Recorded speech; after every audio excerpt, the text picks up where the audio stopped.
You've got a ready-made performance enhancing elixir. Just most people don't know they have it. The playbook matters, the mechanics matter.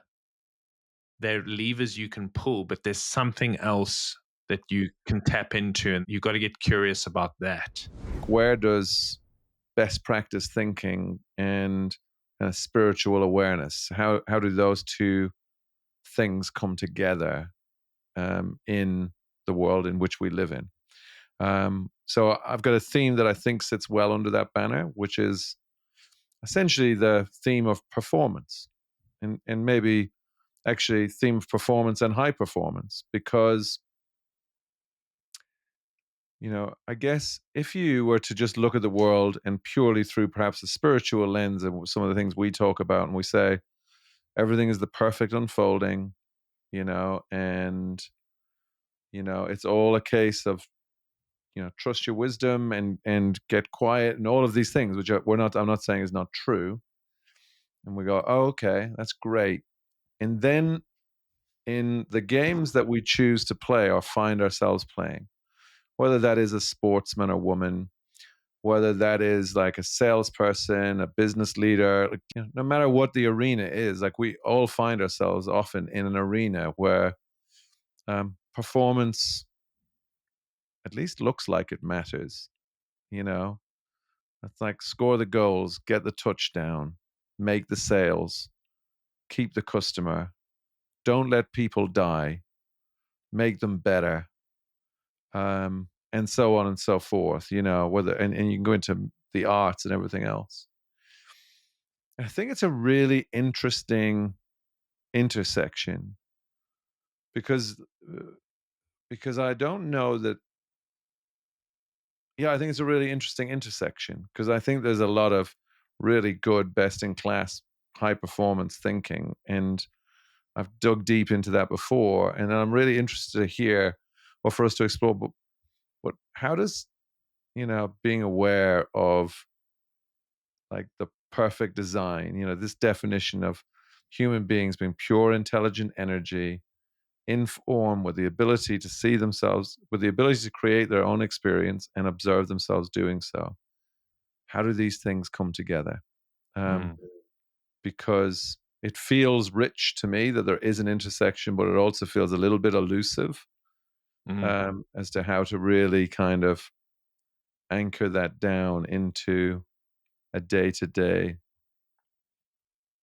felt experience that perhaps in this line is going to capture the maybe where my head is, that delivers the impact that people are looking to have in that moment. Yeah. No, it's a great uh,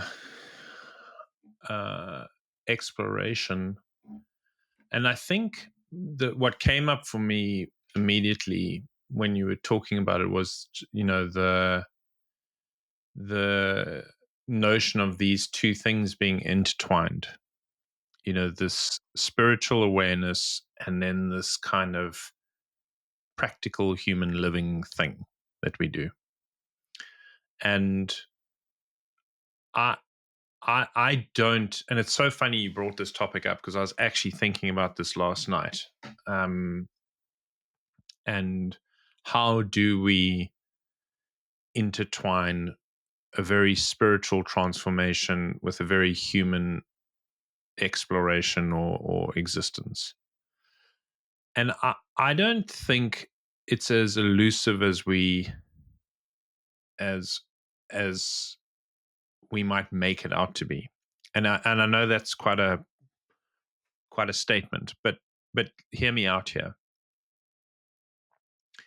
If you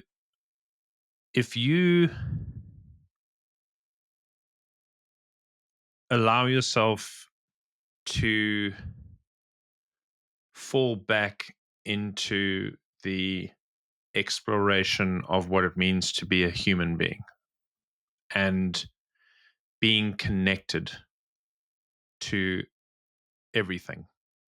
So, we are, as spiritual entities having a very human experience, we are connected to everything, to nature, to the universe, to each other. We are all one. Now, to the extent that you grasp that, I think is quite important, because when you start to layer up from that first principle, and you start to layer up, and you start to think about things like being in service of each other and the planet, but certainly of each other, and forming very real connections with other human beings. I think fundamentally human beings love being connected to each other. I don't think we thrive living in isolation, even if you are some kind of religious zealot. I don't think it's particularly helpful. Um, and so then you layer up from there, and then you go, oh, there's this thing called work. We have to go to work. We have to, we like to be productive. We like to feel like we're accomplishing stuff, whether it's working in a field and feeding your family, or whether it's going to an office, or it's working online, or being part of something creative and something that pays you a wage that you can eat and hopefully survive. Then if you start to draw this line between, we're all connected, we love interacting with each other, we love being in service of something, and oh, by the way, we all have to kind of show up for work unless you're incredibly lucky or you've figured out a different formula, and we want to find meaning in our work because we have a sense of our mortality, and we love to ask this question, why are we here? It's far I think it's far more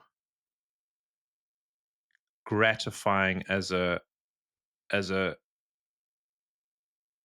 human to to feel that thread through all of that, and have a profound sense of purpose and connection, and that allows you to show up in a very different way. If the flip side of that is, you don't really, you don't subscribe to the idea that we're all connected, like we're all individuals, I'm here for myself, fuck everybody else, I'm going to run hard at the world, and like, God help anybody who gets in my way. Yeah, I've got a few mates, but like, I'm I pick my connections, and a job is a job, and I'm just going to stand on the back of others, and I'll achieve, I'll outperform, because I can work harder, I can work longer than anybody else, and I'll outperform. And it's like, you may achieve a degree of success through that formula, and you may achieve some sense of high performance, but I think it's temporary, and it's not sustainable, and I don't think you're particularly fulfilled and happy. That's my hypothesis, and I stand by that. And so I think when you look at athletes, you look at high performers in the work who come from a place of like, we are connected. They have a profound awareness around how humans are wired, and they can tap into that. And we always cite phenomenal leaders who have done this. And I think that is a common thread through all of it. They have a profound sense of the human connectedness, and how human beings are actually wired, and that allows them to create a high performance environment and culture, even when things are very, very, very hard, and when things are very dark. they are able to pull people through. And I think there are lots of examples throughout history, um, of people who've taken that tact versus the other one. Um,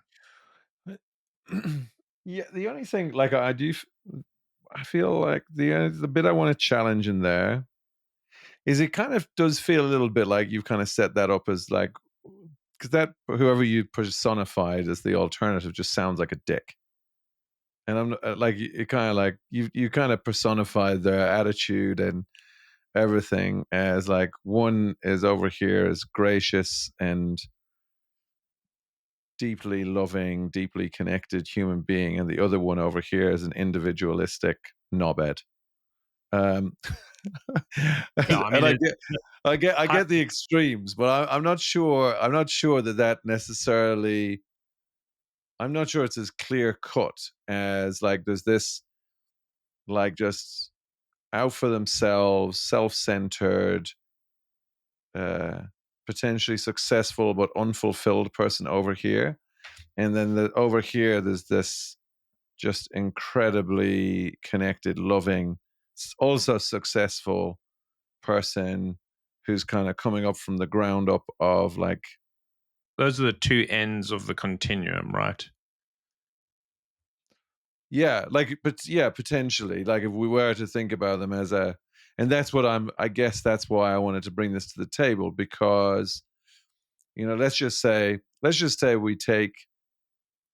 we have a human who's neutral, like almost like they've had amnesia and they're like, I just don't fucking know, guys, how I'm supposed to work. And like we go, oh, okay, like Jesus, we get to fill the cup, but I'm putting a lens on it purposefully of like I get to fill their cup in a way that's going to allow them to be able to potentially create and achieve at a spectacular level. And yeah, and let's put it all in because you can, and like have an amazing experience of being in that game. What are the ingredients we would put in? And the reason I ask the question is because then I go, and this is what's been on my mind is how much of that, like of the spiritual, and I'm not even sure that's the right word, but it feels like it is that kind of spiritual awareness, that maybe our true nature awareness, like building in that. How much of that do you pour in, and then how much of other stuff do you pour in as well to go like, hey, you can know all of this, but then, and we've talked about this before, and you go, but then over here you've got, you know, real performance best practice stuff where you're like, well, you need to think about like um, the makeup of your performance, your technical and your tactical skills, and like your emotional and your mental well-being and your physical well-being. Like you got to build confidence and connectedness to the mission, which would be really strong, which we Chris Shambrook on here before talking to us about high performance. Yep.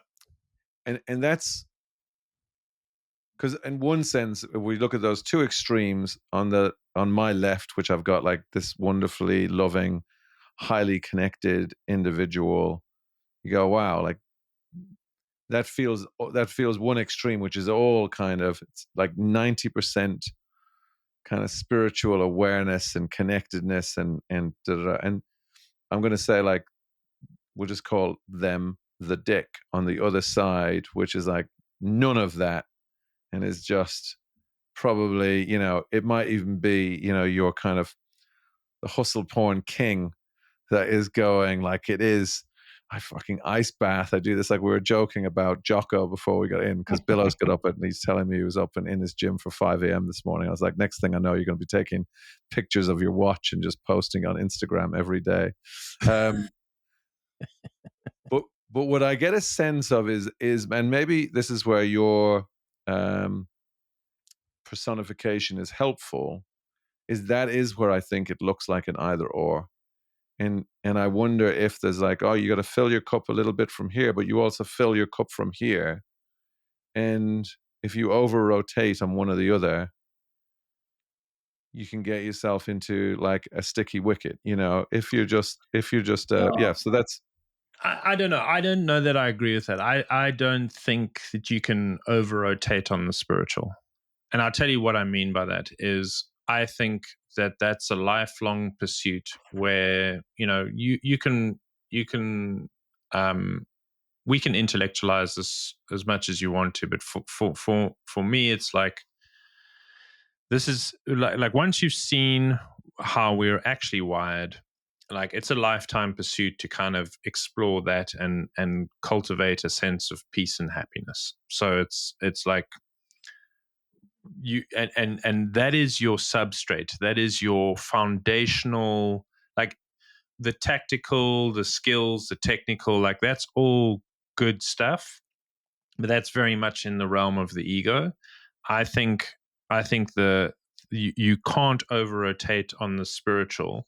Now, it's not to say that you show up at work and you're like, hey everybody, don't fucking worry about numbers, like we're all here, we're all connected, like just go about your day, and fuck, it'll just all happen the way it's going to happen, and we'll make lots of money. Like that's not a thing. Okay.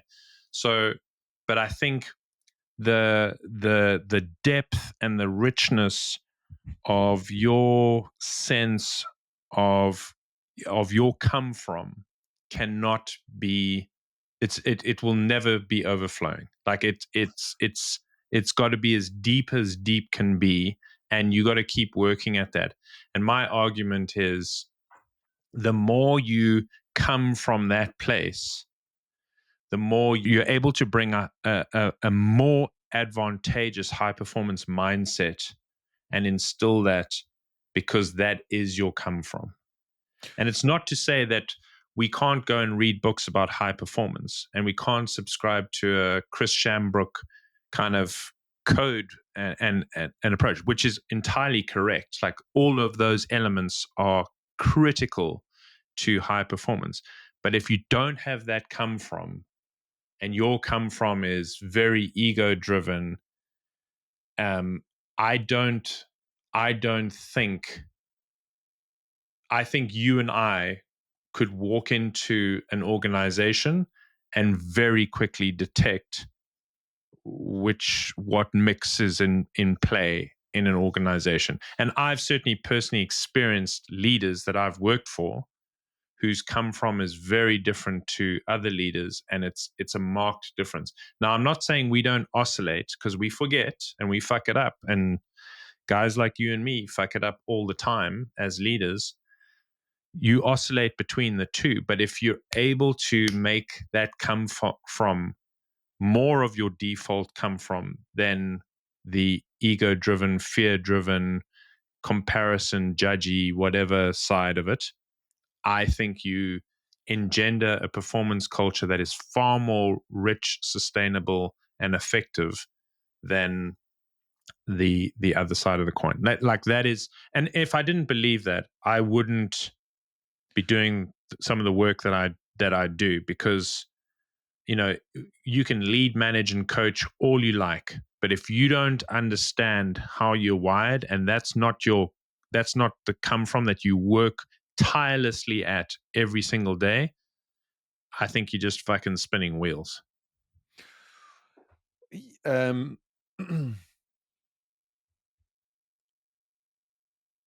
I don't disagree with that last comment.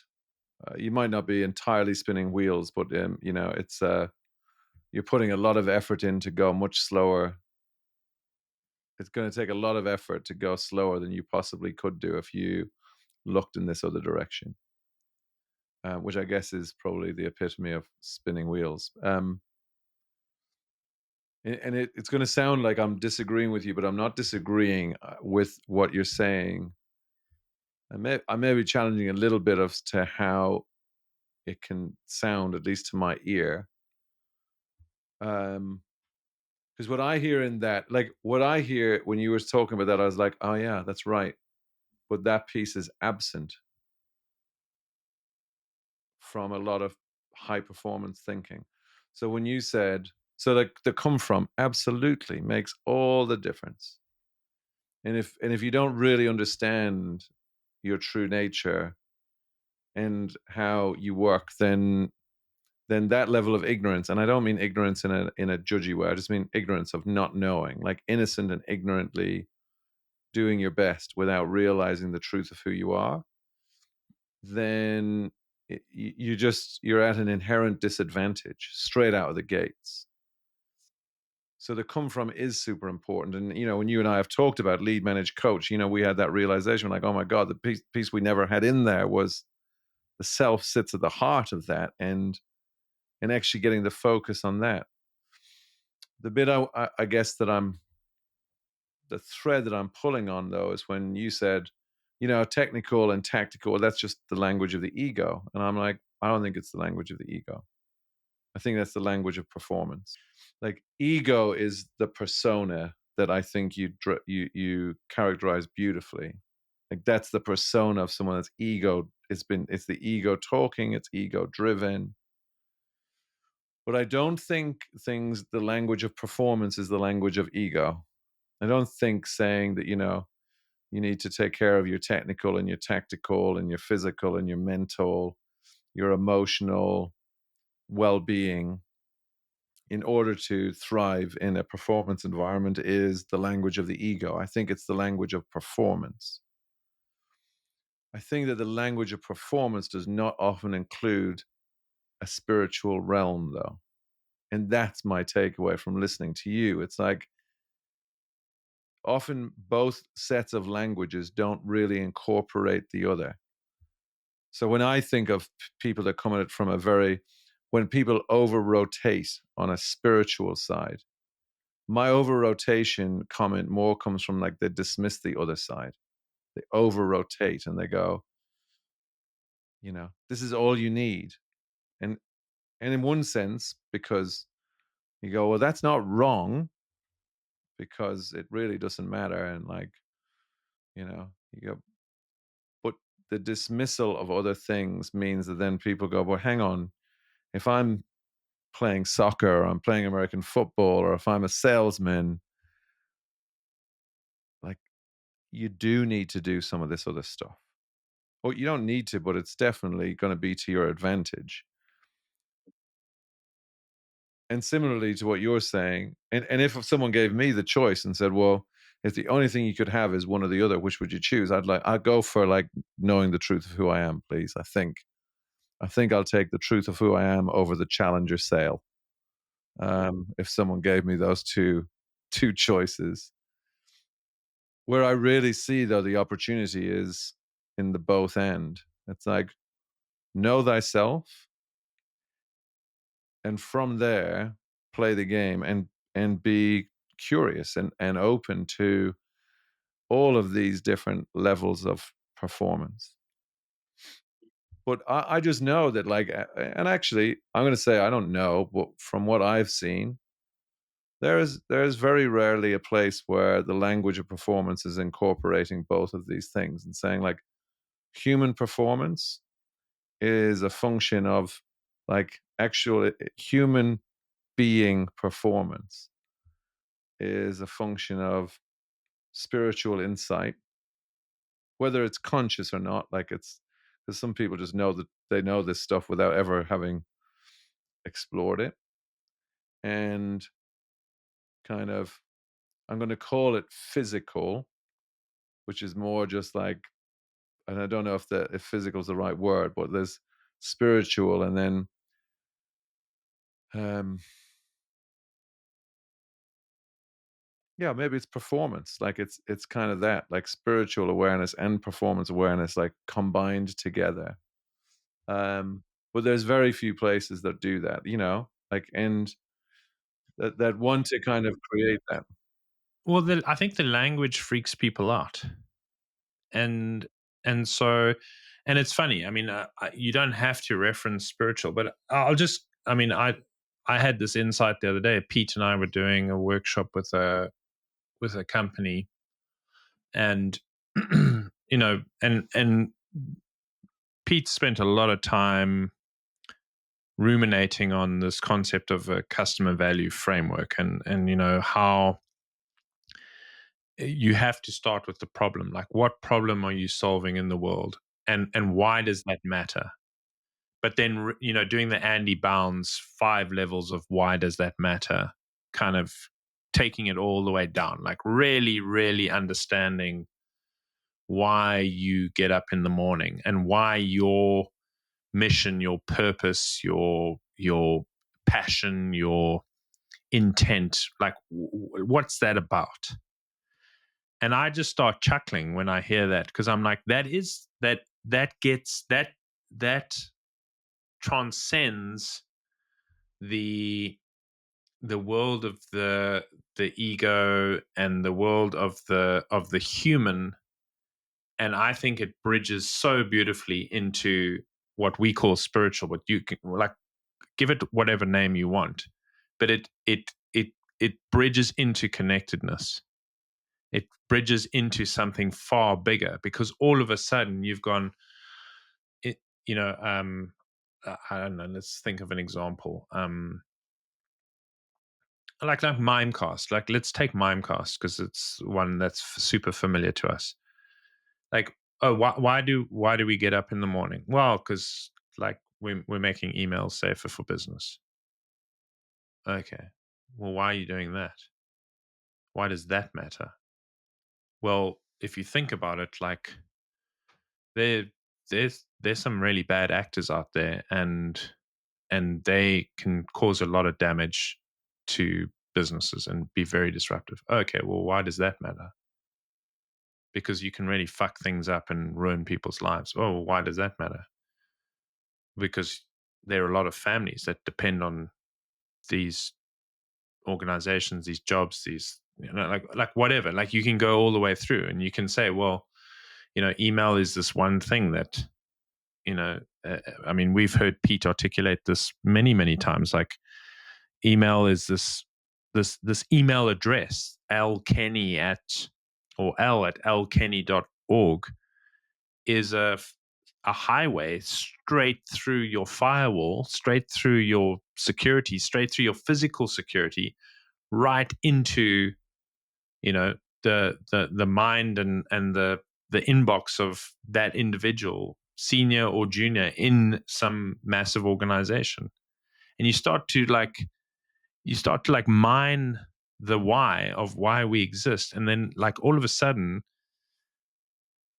as human beings, we feel connected to something far bigger than just making email safer for business.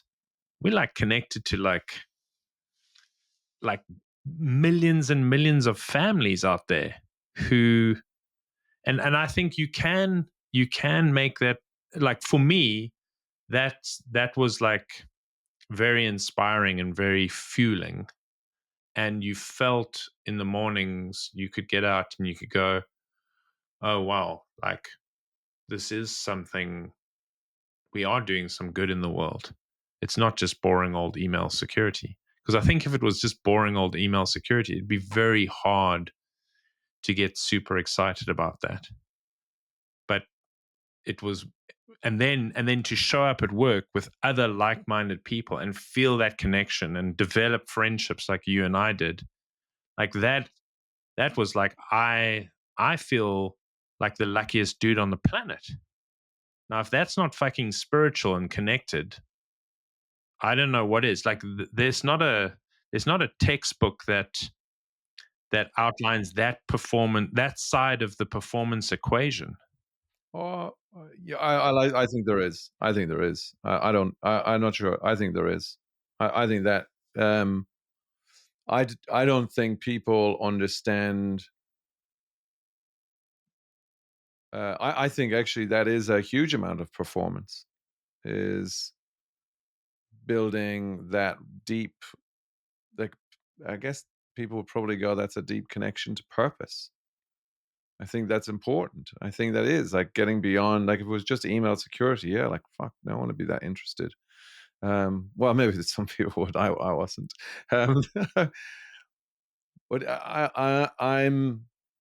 I do think, yeah, I do think people are put off by the language, but like, but I don't like that I'm saying but. Um,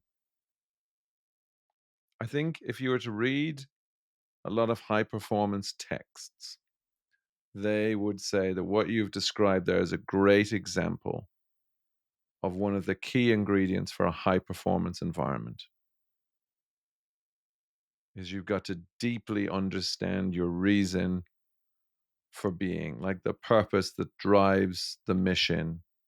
And that when you find like minded people who also, for whatever reason, see the same thing, because we're all having a unique experience, but they wouldn't say that. They'd just be like, and when you find your people, then you fall into a level of connection.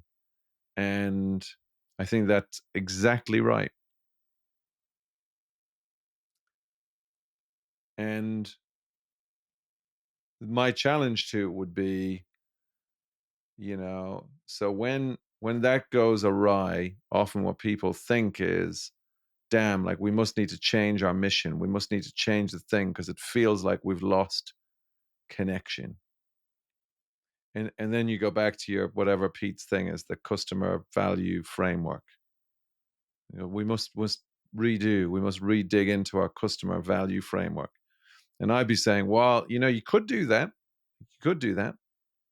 Or you could just be having a thought. Like you could just be Yeah. having a thought that you're off track.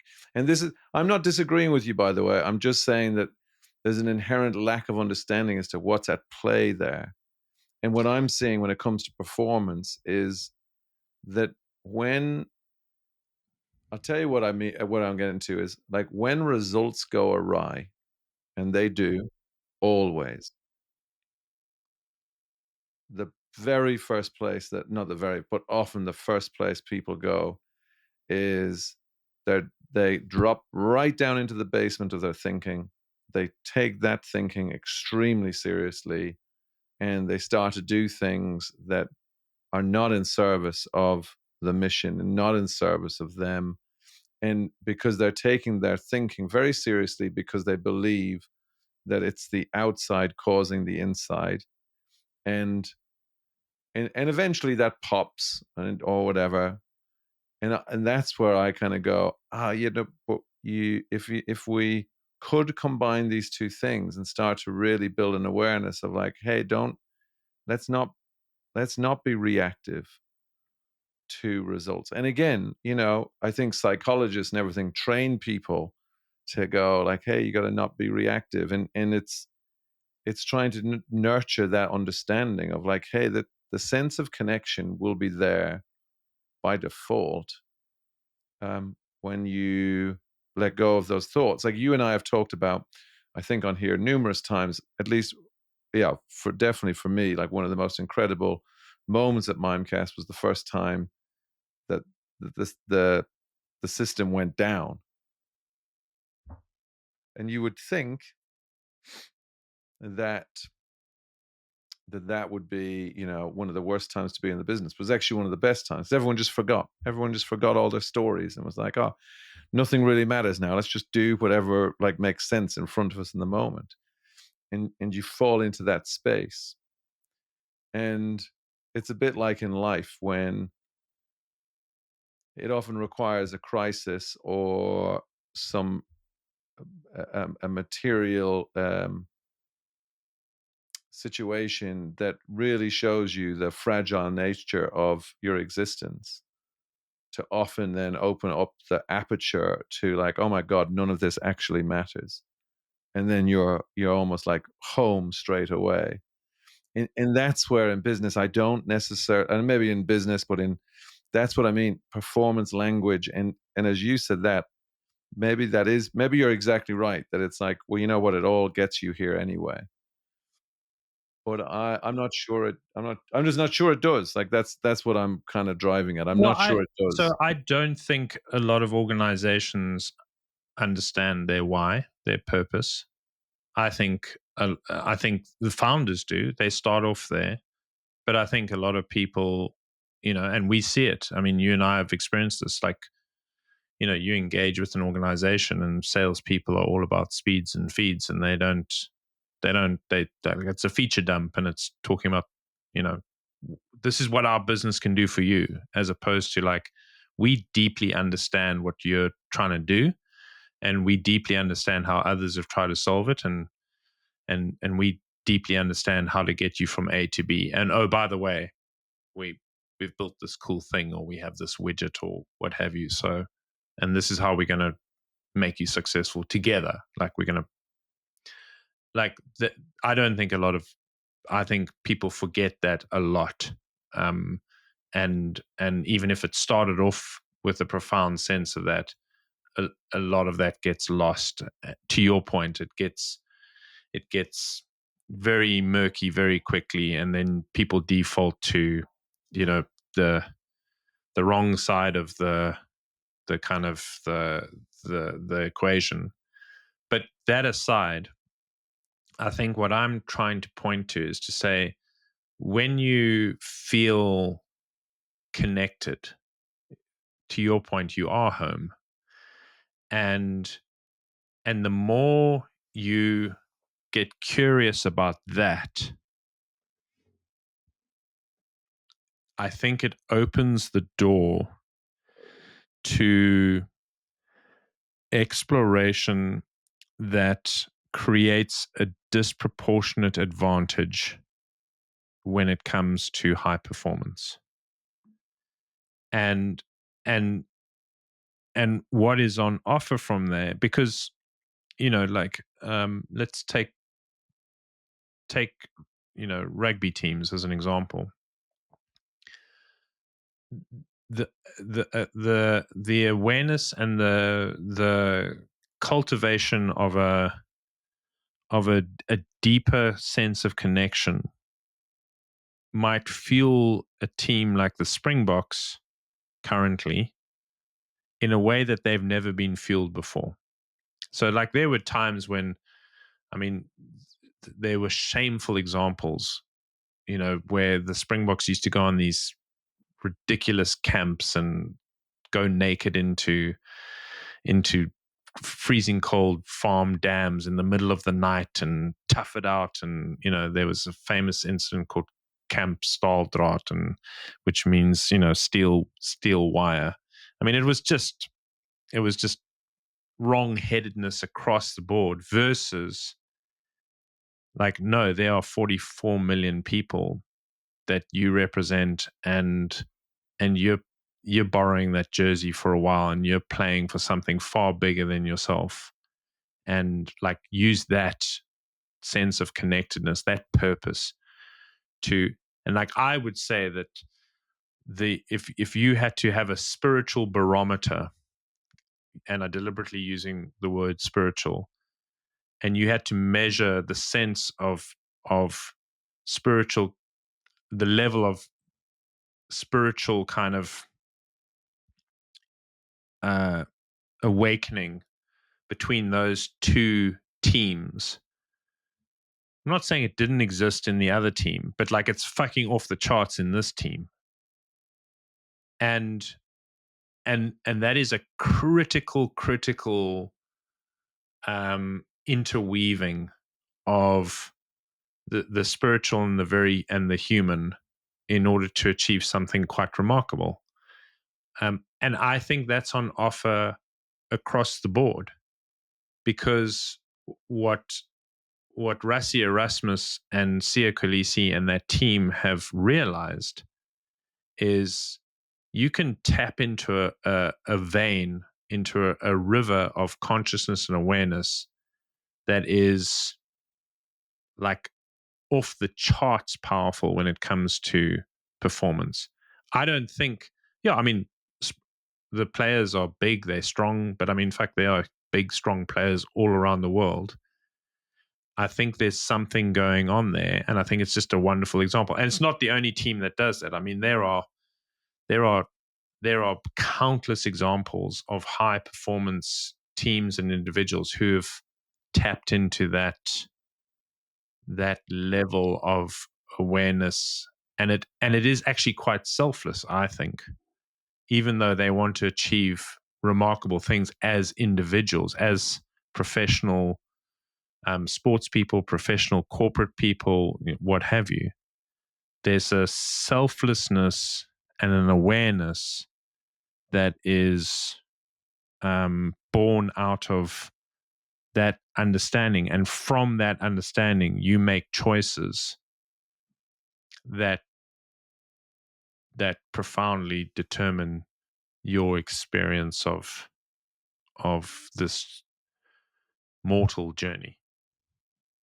You used a sentence and you moved past it, but like when you said like about getting deeply curious about what's there, and I think you were in the realm of connectedness, will have an outweighed impact on all other levels of performance from there. And that line is a summation of, I guess, what I'm the thread that I'm really trying to pull on, because that curiosity isn't always there, and even the awareness of what is possible there is not always aware. And if we took the Springboks, like, I might point to them as the best example of the both and, because yes, they have got that, but let's be honest, like Razi Erasmus is a hard taskmaster as well. Like it's not, hey, like if we're just all connected up, like, and actually I don't make that sound dismissive. I think he's probably done the most remarkable job of connecting those men to something bigger than themselves, to each other, probably to actually the truth of who they are. And at the same time, he is unrelenting in his demands for them to be like entirely invested in all of the other elements that are required to deliver performance. But he's doing it from there, and that's the difference. He's doing it from there.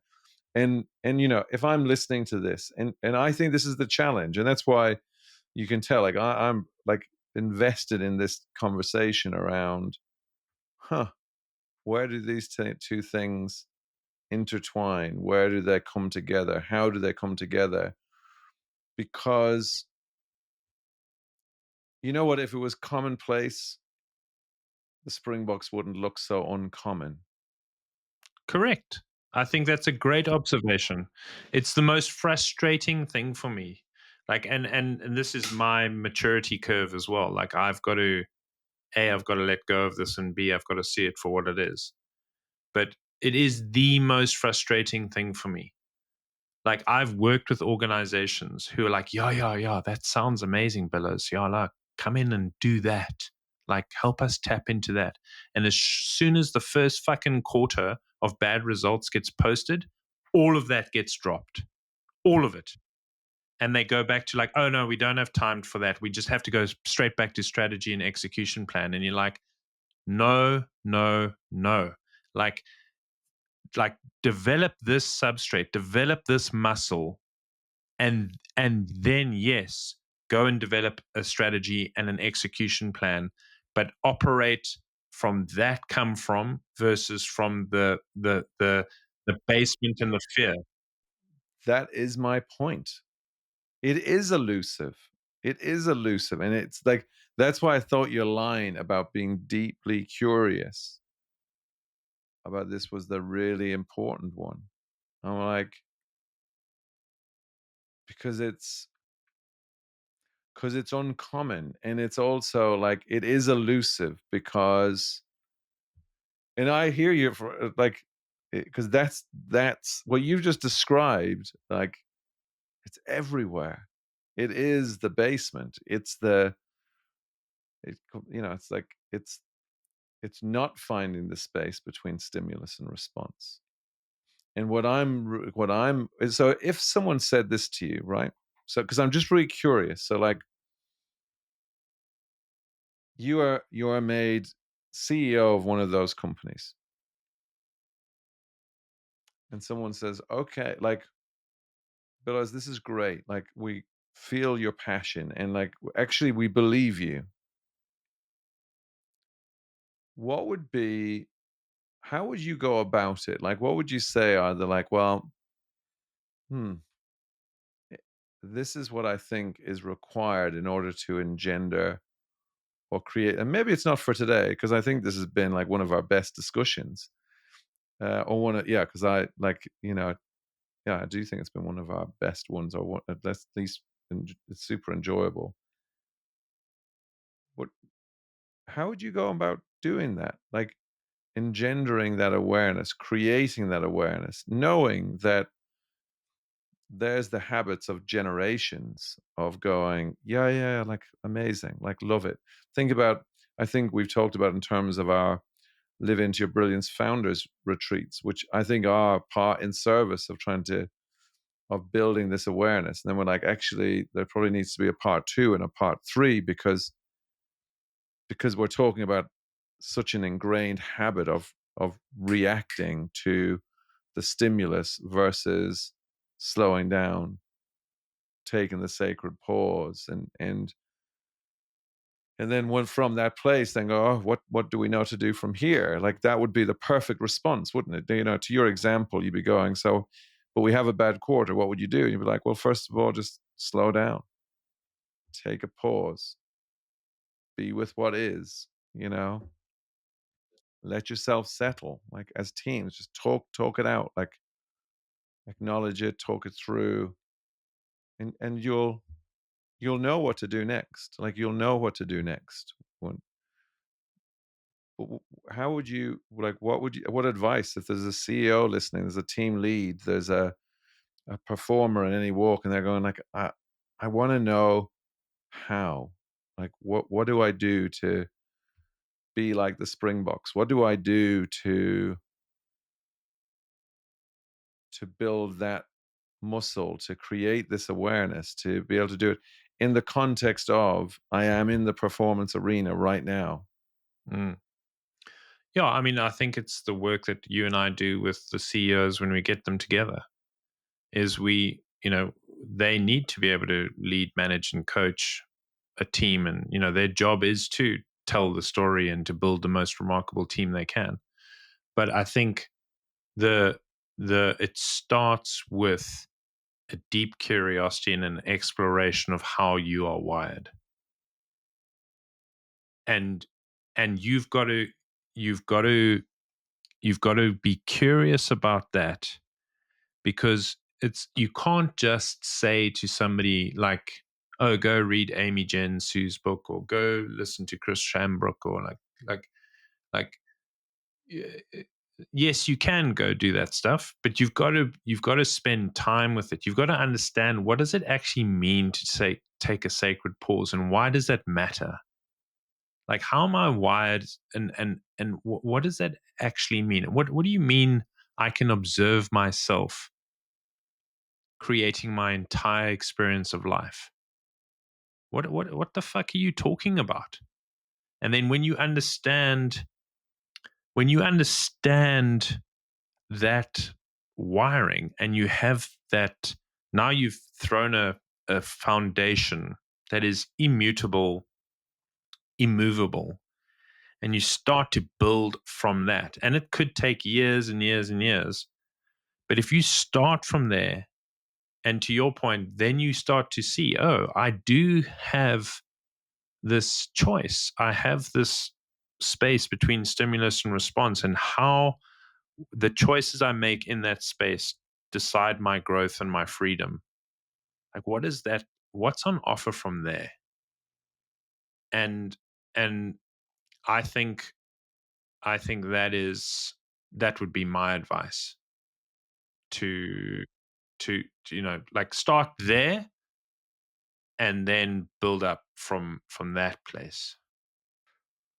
Well, and so the bit I would add to that, and I'm in agreement, but when you said, you can't just say read Amy Jen Sue's book, but I would probably say to someone, read Amy Jen Sue's book, or Mm, read Michael Singer's book, or start somewhere, because if this is new to you, if you're listening to this and you're thinking, well, where would I start? I actually think you go like you go and and start to get curious about.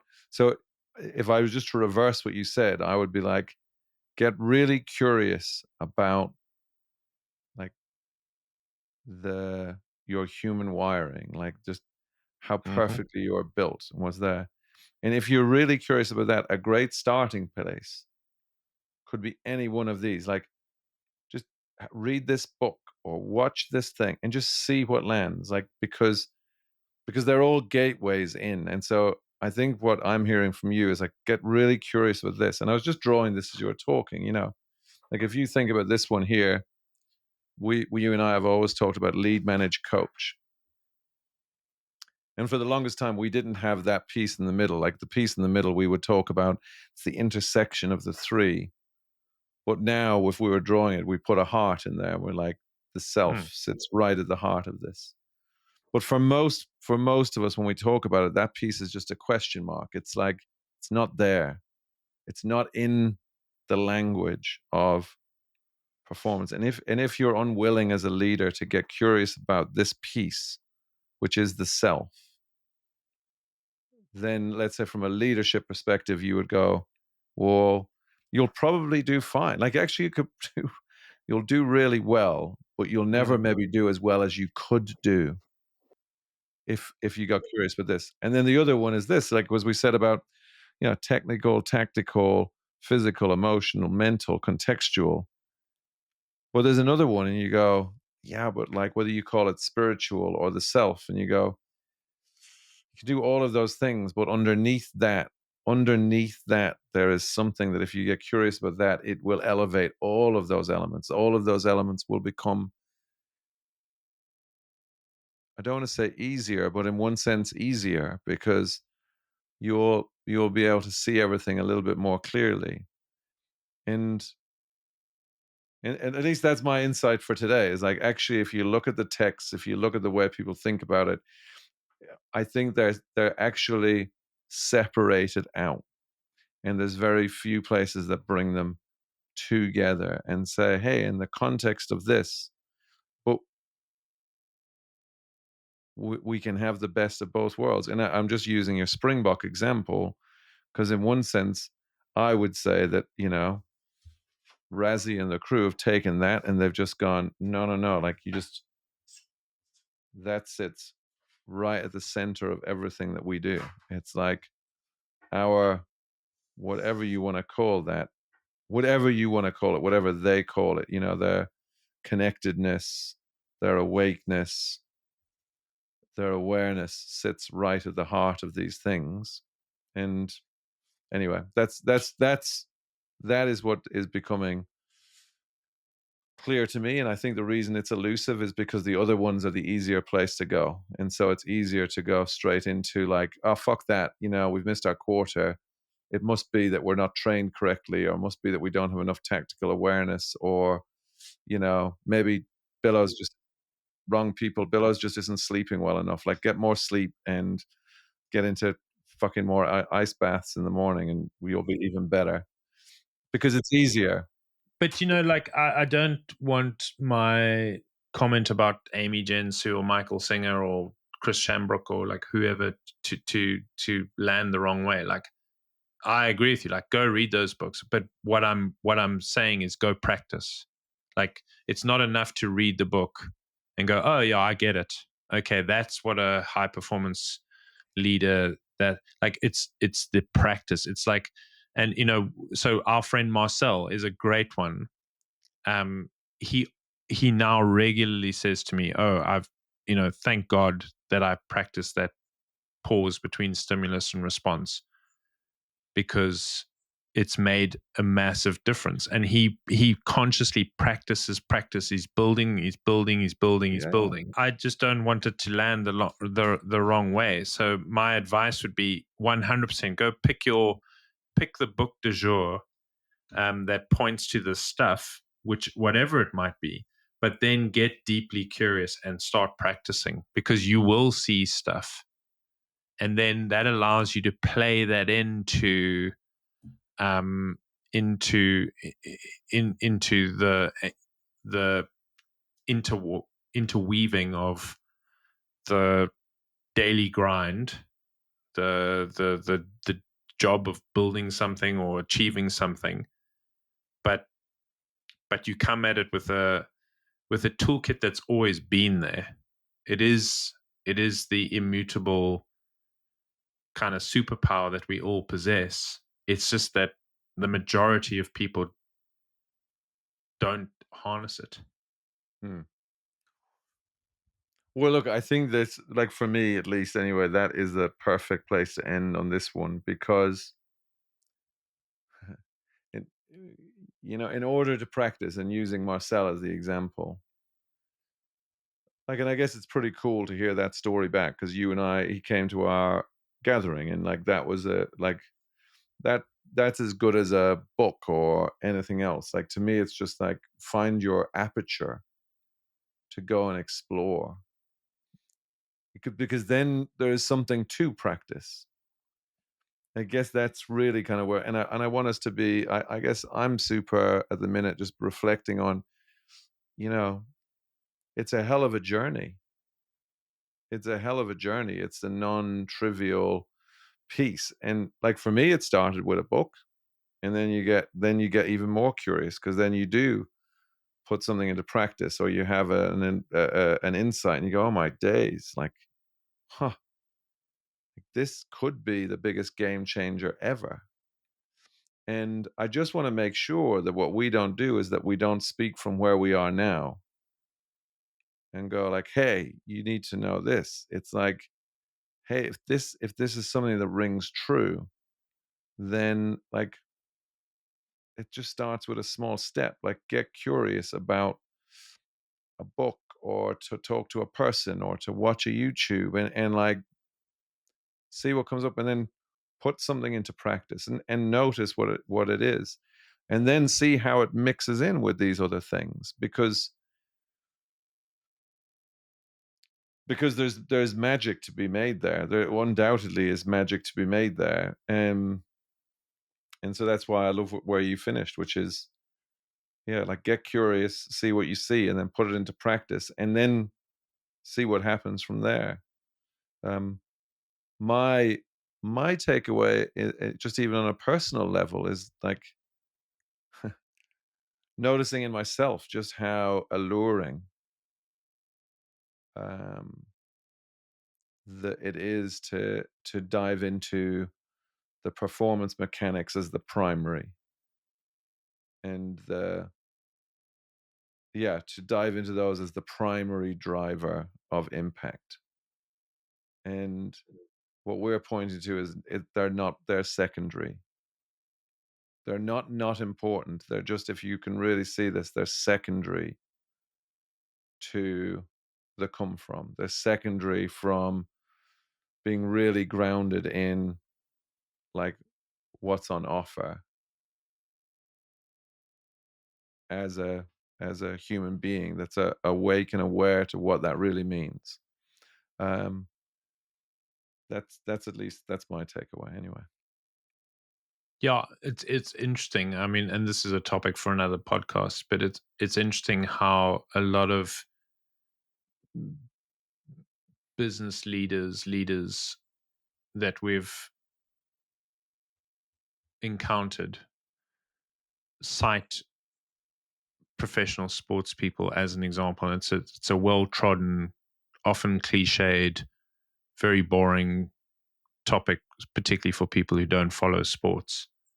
But they point to it, and the difference is like, and you made the point, like, yeah, Brassy and the team, the Springboks have tapped into something far more powerful, but they still do the fucking hard work. Like they are in the gym and they're on the practice field and they're like doing what every other team does. But it's amazing how in business you get the title, but you're not willing to put in the practice. And then you're like, oh no, but let me point to. Yeah, I'm not saying this is true of everybody, but like the default is, here's the playbook. But it's like, yes, the playbook matters, the mechanics matter, they're levers you can pull, but there's something else that you can tap into, and that you got to get curious about that. Yeah, like I do think it's a conversation of the day. Like I'm yeah, I'm not down with one part of what you said there, which is just that most people are not willing to put into practice. I think most people are not even aware of what that practice is. And that is my I don't buy into that everyone's aware and just can't be asked putting in the practice. I Oh don't. no, I'm not saying everybody's aware, but like Yeah, it because if you're not aware, like if you're not aware, Bilos, it's not that you're not putting in the practice. Like yeah. that can't be true because like if you don't know, you just don't know. And so Mm, you're doing your best. Everyone is still doing their best based on what they see to be true in the moment. And if what they see to be true in the moment is just freaking smash the gym or like, just drive like skills and just really invest in that, like that is them still doing their best in the moment. What I have taken most from this discussion though is like, huh, but how can you crack open the possibility for people to be curious about what's there that could lead to a whole different practice? And mm, I actually think that vast swathes of people are just there's just not it is not a common awareness. It is not an integrated perspective on performance. Um, and because it's not integrated, like actually the vast majority of texts, the vast majority of teachings on performance are fundamentally missing out and I'm going to call it, they're fundamentally missing out the spiritual underpinning that is required to deliver the most incredible levels of performance. And they're just missing.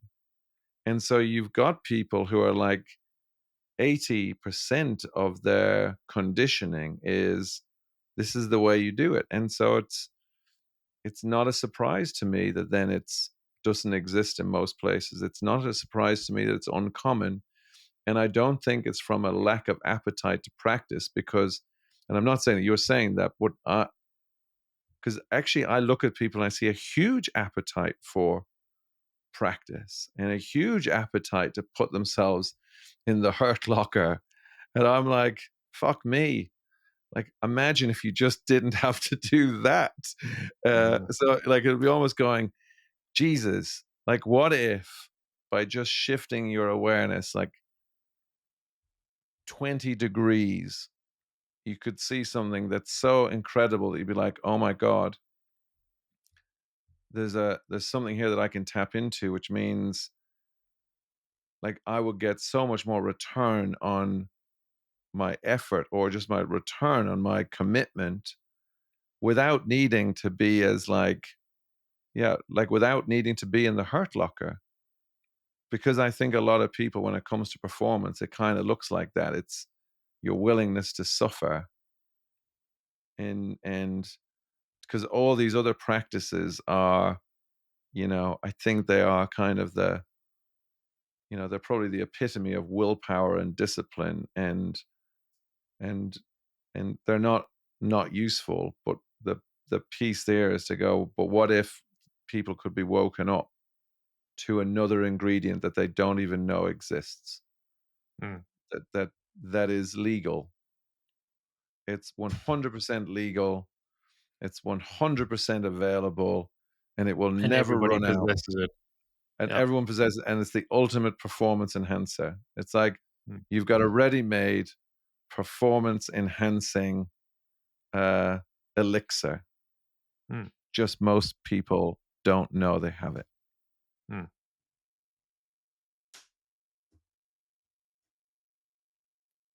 Should we end this one? Got me fucking fired up now. Yeah, me too. And I'm about to go on a call with my CFO to talk about like performance agility. So like it should be a fun chat. Oh my gosh. Cool, man. What's your bumper sticker?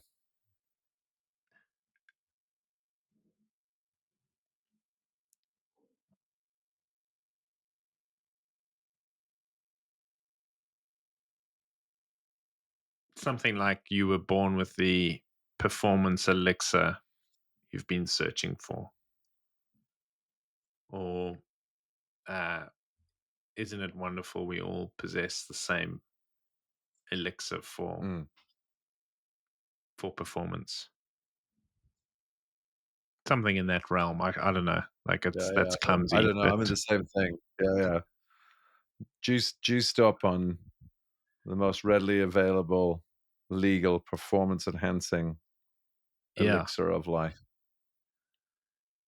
you already possess the creatine you've been searching for. Well, let's go with that one. Folks, thank you for tuning in again. Hope you've enjoyed this passionate exploration today around performance and spirituality and all the different ingredients. But I think our shared invitation is, if you are really thinking about all the ingredients of performance, our invitation is to be curious about the idea that it is your true nature that is the primary ingredient for everything that follows, and to just pull on that thread and see where it might lead you. And then if something emerges, put it into practice and see where that leads you. Um, because that has been the path that we have followed, and it does appear to be 100% legal performance elixir that most of us are looking for. And until we are with you next week, as always, go forth and live into your brilliance.